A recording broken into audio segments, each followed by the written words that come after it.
Hello everyone, welcome to my channel. शुरू करते हैं बांझ उपन्यास का दूसरा एपिसोड। साथियों, पहले एपिसोड में उपन्यास की बांझ नायिका सिरगाली संतान उत्पत्ति के लिए सयाने चाणूर से उपाय पूछती है और फिर उसके सुझाव के अनुसार अपनी जेठानी करतारी के 3 वर्षीय बेटे बिल्लू का अपहरण करके उसकी गर्दन गंडासे से काट देती है और उसके खून को अपने शरीर पर पोत लेती है। बिल्लू के शव को कनस्तर में बंद करके जमीन में गाड़ देती है। फर्स्ट एपिसोड का दूसरा दृश्य यह था कि परिवार के सदस्य खोए हुए बिल्लू को ढूंढते हुए दिन ढले इकट्ठे होते हैं।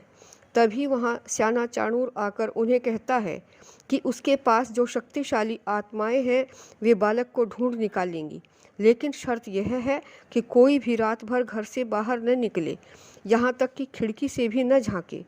चाणूर ऐसा क्यों कह रहा था? आइए इसे जानने के साथ शुरू करते हैं बांझ उपन्यास का दूसरा एपिसोड। निशि दैत्य ने संपूर्ण द्राक्षपुर को अपने तम भयावह बाहुपाश में भर लिया। आकाश गंगा रजत अलंकृत चादर से आच्छादित सी हो निखरी और दिग्मंडल गुफाओं सा अंधा हो गया। गांव की गली वीथियां शून्य, मकान झोपड़ियां विधवा सी और उनमें सिर उठाए पेड़ चाणूर कथित भूतों सदृश प्रतीत होने लगे। सन्नाटा ऐसा कि हृदय में बोलो तो कान में सुनाई दे।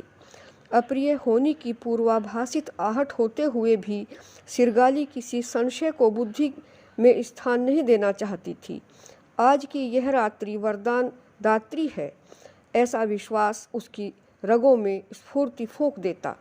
बार बार वह व्योम की ओर देखती कि दूज का दराती भर चांद कब लुप्त हो और वह अपना शेष कार्य पूरा करे।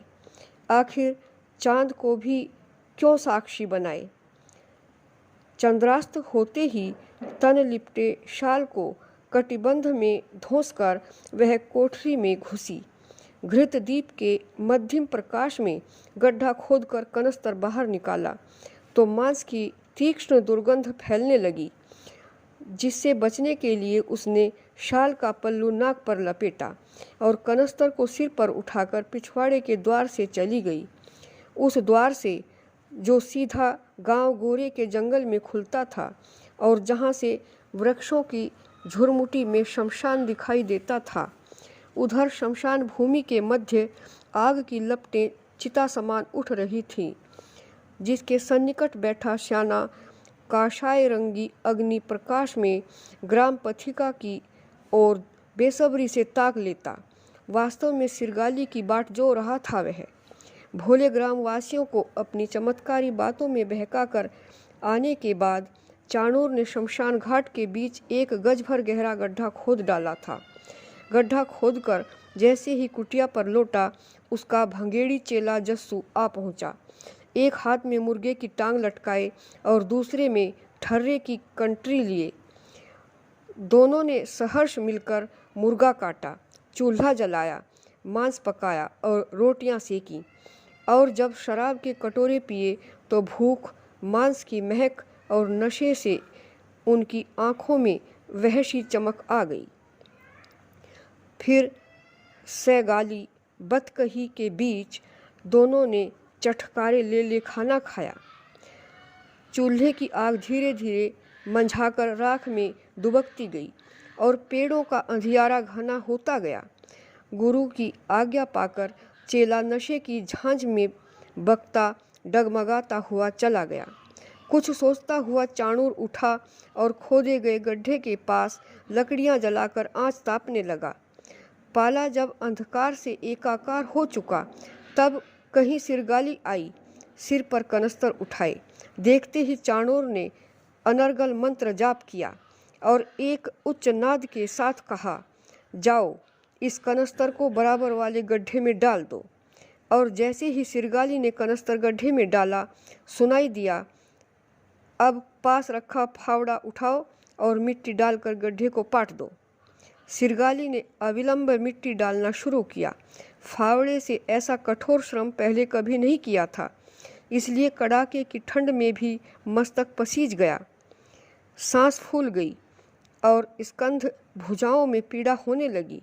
फिर भी एक अभ्यस्त श्रमिका की भांति लगातार लगे रहकर शीघ्र ही गड्ढा पाट दिया। अभी फावड़ा भी न रखा था कि चाणूर ने मृदु वाणी में निर्देश दिया, अब इस यज्ञ ज्वाला के समीप खड़ी होकर सिर को तेजी से हिलाओ इधर उधर, और तब तक जब तक तुम्हारे बाल खुलकर कंधों पर न बिखर जाएं। एक बारगी सिरगाली के मासूम मुख पर प्रश्नवाचक भाव उभरा, परंतु अगले ही पल न जाने किस सम्मोहन के वशीभूत सिर हिलाने झटकने लगी, ठीक पागल की तरह। केश राशियां खुलकर विकीर्ण होने तक खोपड़ी भन्ना चुकी थी। कुछ सूझने से पूर्व कानों में सियाने का अग्रकथन टपका, आओ अब मेरे नज़दीक, मेरे ही आसन पर बैठ जाओ। इस अप्रत्याशित बात से सिरगाली पहले तो हिचकी, लेकिन फिर कसमसाकर विवश सी चाणूर के समीपस्थ आसन पर जा बैठी। अग्नि लपटों को बेंधती हुई उसकी अपलक दृष्टि देखकर चाणूर ने कलिष्ठ मंत्रोच्चार किया और अपनी हथेली पर उसकी करपृष्ठ रखवा कर शपथ दिलवाई कि तुम्हारे अंश हेतु तुम्हें प्राणंगम करने को उद्यत हूँ। तत्पश्चात योजना के अनुसार एकत्रित की घृत सामग्री की आहुतियों के साथ पाणी ग्रहण संस्कार यज्ञ आरंभ हुआ। यज्ञ के अंतिम चरण में जब अपने कंबल के छोर से चाणूर ने सिरगाली के शाल का कोना बांधा, तब फिर एक बार वह संदेह से सने बिना रह न सकी। यह क्या कर रहे हो महाराज? यह तो बलि के पाप से मुक्त करके तुम्हें संतान दान करने का एकाधिकार मांग रहा हूँ कृपालु शिव से। इसलिए निशंक होकर जैसा मैं कहूँ करती जाओ। और यज्ञाग्नि की विधिवत परिक्रमाएं करने लगा। मन की अंधी ओछी वासना के परिणाम स्वरूप वह विवाहिता स्त्री का दूसरा विवाह मरघटवासी अघोरी चांडाल सियाने से हो गया और वह अकिंचन अनजान बनी एक मनोती की आशा में खोई रही। फेरों के बाद चाणूर उसे कुटिया में ले जाने लगा तो सिरगाली ने ठिठक कर क्यों के भाव से देखा। वह एक पवित्र निरीह नारी से नजरें मिलाने का साहस न जुटा सका। चोर की तरह बगलें झाँक कर भरोसे के से स्वर में बोला, अगला संस्कार कुटिया में संपन्न होगा, क्योंकि अमृत का घट वहीं रखा है और अमृत पान किए बिना तुम संतान दान पाओगी भी कैसे। क्षणिक निसंज्ञ सी रहकर सिरगाली विचलित सी सयाने की साथ कुटिया की ओर चल दी। स्याह अर्धरात्रि, नितांत शून्य प्रांत और पर पुरुष के साथ अकेली सिरगाली। हृदय त्वरित वेग से स्पंदित हो रहा था। न चाहते हुए भी उसने कुटिया में प्रवेश किया। भीतर प्रदीप लो की भीनी भीनी रोशनी फैली हुई थी। जाल में फंसी हिरनी की तरह उसने एको एक वस्तु पर दृष्टि दौड़ाई। एक बिस्तर लगे तख्त के अलावा कोने में झूठे बर्तन, बिखरे हुए मुर्गे के पंख, पलहंडी पर रखा मैला सा माटी का घड़ा और तिपाई पर कांच के 2 पुराने गिलास। कुटिया की ऐसी गंदगी और भद्दी अपरिचित बदबू से उसका जी मिचलाने सा लगा। चाणूर ने तिपाई से एक गिलास उठाया और घड़े के मद से भरकर सिरगाली की ओर बढ़ाया। लो देवी, हितकारी शिव का प्रसाद, पी जाओ उसी का नाम लेकर। निसंकोच सी सिरगाली ने एक घूंट भरी तो मुंह बिचकाकर गिलास पीछे हटा लिया। नहीं, कड़वी है। छी छी, ऐसा कभी भूलकर भी नहीं कहते। यह तो पलंकर शंकर का पावन प्रसाद है। पीने में जितना कड़वा, फल उतना ही मीठा। इस बार आंखें मूंद कर वह किसी लाभकारी औषधि की भांति उसे एक ही बड़े घूंट में गटागट पी गई। गिलास रिक्त होते ही चाणूर ने पुनः भर दिया। लो रमणी, फिर पी जाओ। 3 आचमन करने हैं इस अमृत के।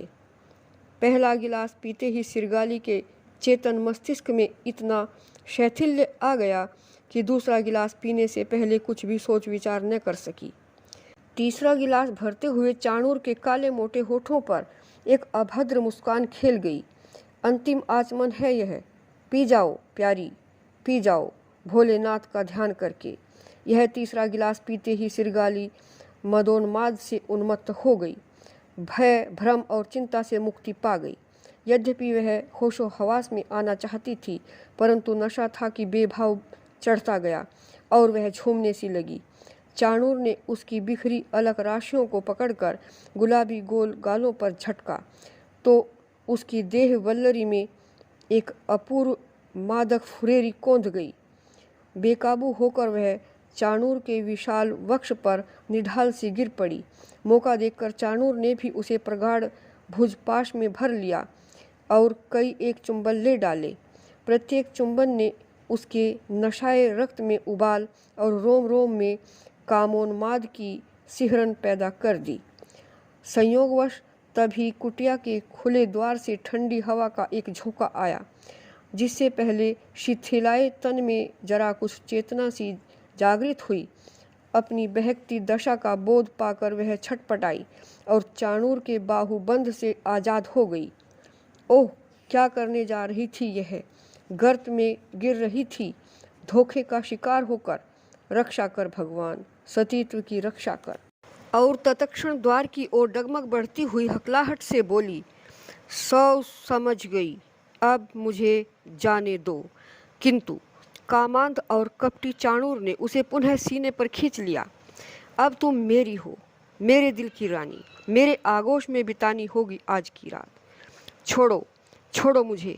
सिरगाली कसमसाई, पर कसमसाहट को भींचता वह उसे दबोचता ही गया, बिछता ही गया उसके अंग प्रत्यंग पर। पूरब की भोर की पीली फटी और सिरगाली की नींद टूटी। अलसाए तन बदन का पोर पोर टीस रहा था। सोते हुए चाणूर के पार्श्व से वह ज्यों त्यों उठी, धोती पहनी और किवाड़ खोलकर बस जाने ही वाली थी कि चाणूर जाग गया। तंद्राल सी स्वर में बोला, ठहरो प्रिय, जाने से पहले एक बात सुनती और समझती जाओ कि तुम मेरी विवाहिता पत्नी हो, मेरी अर्धांगिनी हो। क्या? सिरगाली के मुखमंडल पर घृणा, विस्मय और क्रोध। इतनी जल्दी भूल गई? अग्नि की साक्ष्य से 7 फेरे नहीं लिए मेरे साथ? और मेरी बाहों में बंधी अंकगामिनी नहीं बनी रही सारी रात? मत भूल, मैंने तेरे रूप का स्वाद चखा है, तेरे यौवन की ऊष्मा को पिया है, तेरे अंग अंग के ज्वार भाटे को महसूसा है। मुझे देख, मुझे, मैं तेरा सच्चा पति हूँ, क्योंकि मेरा अंश ग्रहण करके तू गर्भवती हो गई। और याद रख, जो पुरुष कामोद्रेक शांत करके अपना अंश दान दे, शास्त्रों में वही द्वितीय वर उच्चते, अर्थात देवर या दूसरा वर माना जाता है। स्त्री को उसी की पूजा अर्चना परमेश्वर मानकर करनी चाहिए। इसीलिए जब मैं बुलाऊं तुझे बिना किसी उज्र के खुशी खुशी आना होगा, और जब भी मैं तेरे घर आऊं मेरा सेवा मान पत्नीवत ही करना होगा, नहीं तो उस कुपित हुए संहारक शिव के इशारे पर बालक के वध का भांडा फूट जाएगा। तिल मिलाकर रह गई सिरगाली, क्या ही प्रतिवाद करती। चाणूर ने फिर कहा, एक बात और गांठ बांध लो, अगर मेरी आसक्ति का लाभ उठाते हुए कोई चाल चलने की कोशिश की तो बदनाम हो जाओगी, उम्र कैद की सज़ा पाओगी, जेल में चक्की पीसोगी और पुलिस के सिपाही तुम्हारी इस सुंदर काया को कोर कोर खा जाएंगे। इतना ही नहीं, शिव के शाप से कीड़े पड़ पड़ कर सड़ सड़ कर मरोगी। लाश को कफन तक नसीब नहीं होगा। और अगर इस फेर में हो कि मुझे भी फंसा दोगी तो भूल जाओ, किसी अट्टे पट्टे का नहीं, अघोरेश्वर डिंबक देव का चेला है चाणूर, भूत सिद्ध अघोरी। दुर्विचार से निकट आने वाला मूर्ख साक्षात मृत्यु के निकट आएगा। फिर सिरगाली को जड़वत अवाक पाकर उसने सहानुभूति प्रकटाई। अब जाओ सहवासिनी, एकांत में उस महादेव को मन लगाकर भजो। इस सादर समर्पण के बदले में तुम्हारी अंतरकामना अवश्य ही पूर्ण होगी। ओम हाँ ग जोम स सिरगाली में वश्य वश्य स्वाहा। घृणोत्थित क्रोध की ज्वाला में जलती हुई सिरगाली मन ही मन सारा विष पीकर तुरंत कुटिया से बाहर निकल गई। शमशान धरा के वृक्ष मानो लज्जा से मौन खड़े उसे धिक्कार रहे थे। उसकी असह्य अंतर्वेदना से विगलित व्योम मंडल हिम अश्रु रो रहा था। पृथ्वी पर पड़े सूखे तिनके पत्ते उसका पांव पड़ते कर राह उठते थे। अपनी दृष्टि में ही पतिता हुई वह अंधी सी बढ़ी चलती रही और कोई खोपनाक साया सा मन का पीछा करता रहा। जिस समाज की अंतरहीन सी अपेक्षा पर उसने स्वयं अपने पांव पर कुल्हाड़ी मारी, आज उसकी कलई खोलकर अपनी विवशता प्रकट करे भी तो कौन सहभाव होगा, कौन रखेगा सहानुभूति, और रखेगा भी तो अब इस लुटी पिटी अबला के लिए किस काम की होगी। घर का पिछवाड़ा आ चुका तो वह मरीज की मानिंद द्वार में प्रविष्ट होकर टूटते कदमों से कोठरी में गई। स्मृति के साथ कोठरी में व्याप्त घने अंधकार में एकाएक बिल्लू दृश्यमान हो गया। वह ठिठक कर अति भय से थर थर कांपने लगी और भयाकुल होकर जैसे ही वह चिल्लाने वाली थी कि बिल्लू की तोतली वाणी अप्रत्याशित रूप से आकर चौंका गई। मैंने तया बिगाला था तुम्हाला, तया दुश्मनी थी और तया पाया तुमने मुझे मितातल। खुली आँखों के इस स्वप्न को निमेष मात्र के लिए सत्य समझकर सिरगाली ने घायल वात्सल्य से भुजाएं फैलाई। आ मेरे पास आ, मेरी गोद में आ मेरे लाल। बिल्लू दृश्य ने मासूमियत से नए के लिए ग्रीवा हिलाई। नहीं नहीं, तुम तो जहल देकर गिंदाते थे कात दो दी, दंदी हो तुम, तुम्हारे पात नहीं आऊंगा मैं। नहीं, अंधी हो गई थी मैं, क्षमा कर दे मेरे बच्चे। और क्षमा किए बिना बिल्लू अदृश्य हो गया। उसके दृग विस्फारित रह गए कि यह दृश्योद्भूति और फिर यह विलुप्ति। वह इस चमत्कार के विषय में सोच ही रही थी कि उसकी अंतर्गुहाओं से उठती उभरती सियाने की विषैली आवाज़ अपनी गूंज के साथ कानों में घृणा घोलने लगी।